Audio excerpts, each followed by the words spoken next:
Жаңы жылдан бери күйүүчү майга болгон нарк төмөндөдү. Дүйнөлүк базарда дагы бензин арзандап жатат, күйүүчү жана майлоочу майдын баасы дагы төмөндөрүн адистер айтууда. Бензиндин арзандашына эмне себеп жана азыр Кыргызстанда күйүүчү майдын наркы канча? Гүлнара Касымбекова билип келди. Кыргызстанда күйүүчү жана майлоочу майдын наркы акырындан арзандап келатат. Январдан бери ар кандай үлгүдөгү бензиндин наркы 4 сомго арзандады. Мисалы үчүн азыр АИ 92 үлгүсүндөгү бензиндин баасы 34 сом 50 тыйындан. Бензин өлкөгө Орусиядан келет. Россиядагы заводдор күйүүчү майды ири көлөмдө өндүрдү, бирок суроо талап жок. Ошондуктан баасы дагы түшүп кетти. Адистердин айтымында жылда ушул маалда бензин арзандайт. Кайра айдап себүү иштери башталганда наркы жогорулайт.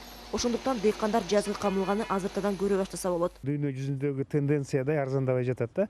Мындайча айтканда, мына бүгүнкү күнү нефттин баасы 28 долларга түшүп кетти. Баррели 3 күн мурун дүйнөлүк рынок боюнча мына Кошмо Штат Америкада азыр орточо күйүүчү майлоочу майдын баасы 16 сом биздин акчага айлантканда.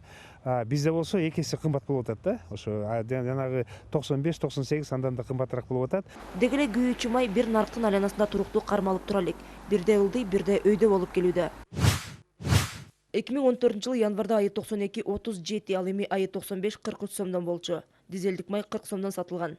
Жылдын ортосунда АИ 92 кымбаттаган, тагыраак айтканда 41, АИ 95 45 сомго чыккан. Дизелдик майдын дагы наркы жогорулап, литрин 40 сомдон баалашкан. 2014 жылдын аягында АИ 92 50 сомго чейин чыгып кеткен. АИ 95 үлгүсүндөгү бензин болсо 54 сомдон сатылган. Ал эми 2015 жылдын башында көп коюлган 92 37 сом 50 тыйынга түшкөн. Дизелдик май 34 сом 50 тыйынга бааланып калган. Ушул эле жылдын аягында АИ 92 38 39 сомдон сатылды. Адистер баалардын төмөндөсүн дүйнөлүк рынокто мунайдын арзандашына да байланыштуу дешет.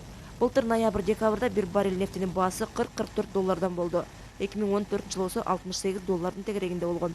Мына Казакстандын экономикалык рынок ачылып атат. Мына биз барып ошол жерден келишим түзөк болот. А эң негизи биз мына бул Кара Балтадагы өзүбүздүн заводубузду Токмоктогу мына иштей баштады. Заводду толугу менен дүйнөлүк баа менен жанагындай нефт менен камсыз кыла алсак, анда эң арзан күйүүчү майлоочу май мына КМШ мамлекеттеринин ичинде биздики болот. Мунайдын баасы былтыртан бери тез төмөндөп баштады. Азыр бир баррель 28 долларга түштү. Анын үстүнө АКШ 40 жыл өкүм сүргөн мунайды тышка сатууга тыюуну алып салган. Мындан улам күйүүчү май дагы да арзандайт деген божомол бар. Гүлнара Касымбекова, Алмаз Нурманбетов, Коомдук 1 канал.